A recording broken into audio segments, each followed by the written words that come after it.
मुख्यमंत्री योगी आदित्यनाथ कहते हैं, यूपी का युवा नशेड़ी नहीं है, कमी तो पिछली सरकारों के सिस्टम में थी। बयान सुनने में बहुत शानदार है ना? लेकिन क्या आप जानते हैं कि इसी बयान के पीछे का असली सच क्या है?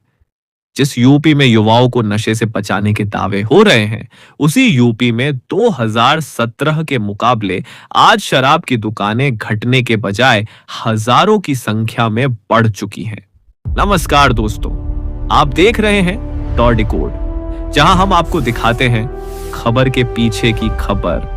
मैं हूं गौरव और आज हम योगी सरकार के इस बड़े दावे और आबकारी विभाग के कड़वे आंकड़ों को डिकोड करने वाले हैं। बयान सुनने में बहुत अच्छा लगता है, लेकिन सिक्के का दूसरा पहलू भी है जो आज हर उत्तर प्रदेश वासी को देखना चाहिए। एक तरफ सरकार युवाओं को नशे से दूर रखने और उनकी प्रतिभा निखारने की बात करती है, वहीं दूसरी तरफ उत्तर प्रदेश में शराब की दुकानों का जाल लगातार फैलता जा रहा है। आज हम बात करेंगे दावों और आंकड़ों के इसी विरोधाभास पर। मुख्यमंत्री योगी आदित्यनाथ ने बिना नाम लिए विपक्ष पर तीखा हमला बोला। उन्होंने कहा कि कुछ लोग गांधी जी के नाम पर सत्ता में आए, लेकिन उनके सपनों को भूल गए। गांधी जी हमेशा नशा मुक्त समाज की वकालत करते थे।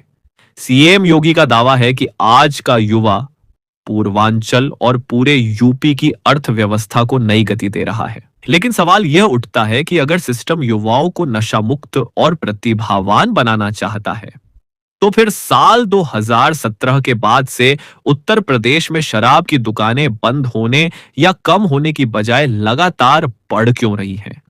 आइए आबकारी विभाग के आधिकारिक आंकड़ों पर नजर डालते हैं। चलिए आंकड़ों की जुबानी सच समझते हैं। साल 2017 में जब बीजेपी सत्ता में आई, उससे पहले उत्तर प्रदेश में शराब की कुल दुकानें लगभग 22,000 से 23,000 के बीच हुआ करती थीं। उस समय अखिलेश सरकार के 5 साल के कार्यकाल में करीब 2,566 नई दुकानें खुली थीं, जिस पर तब विपक्ष ने खूब हंगामा किया था। लेकिन आज यानी साल 2026 में उत्तर प्रदेश में स्वीकृत शराब की दुकानों की संख्या बढ़कर 27,308 हो चुकी है। यानी पिछले कुछ सालों में करीब 4,000 से ज्यादा दुकानें बढ़ गईं। इतना ही नहीं, सरकार ने नियमों को आसान बनाने के लिए विदेशी शराब और बियर की दुकानों को मिलाकर 9,356 कंपोजिट दुकानें बना दी, ताकि ग्राहकों को एक ही छत के नीचे सब मिल जाए।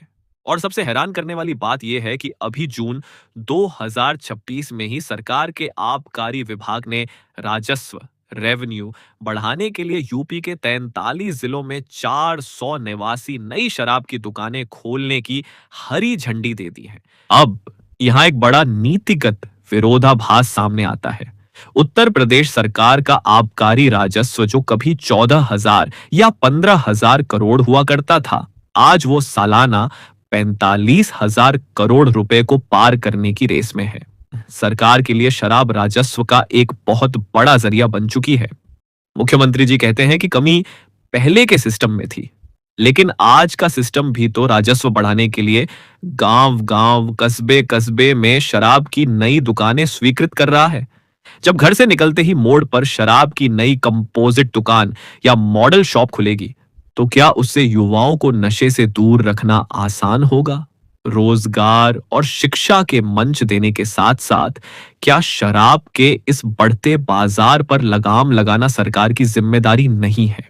पीलीभीत से लेकर हाथरस और फिरोजाबाद तक शराब की दुकानों के खिलाफ महिलाओं का गुस्सा सामने आया है। पीलीभीत के बूंदीपुर में करीब 150 महिलाएं शराब की दुकान के विरोध में उतर आईं। मामला इतना बड़ा कि दुकान में तोड़-फोड़ और पथराव हुआ और पुलिस ने मुकदमा दर्ज किया। जून में हाथरस में करीब 400 महिलाओं ने शराब के ठेके का विरोध किया। शराब की बोतलें सड़क पर फेंकी गईं और पुलिस से भी नोक-झोंक हुई।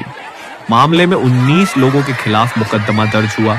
वहीं फिरोजाबाद के कोरारा बुजुर्ग में महिलाओं ने लाठी डंडों के साथ ठेके पर पहुंचकर तोड़-फोड़ की और शराब सड़क पर फेंक दी। हालांकि आबकारी विभाग ने इसे स्थानीय राजनीति से जुड़ा होने की संभावना भी जताई।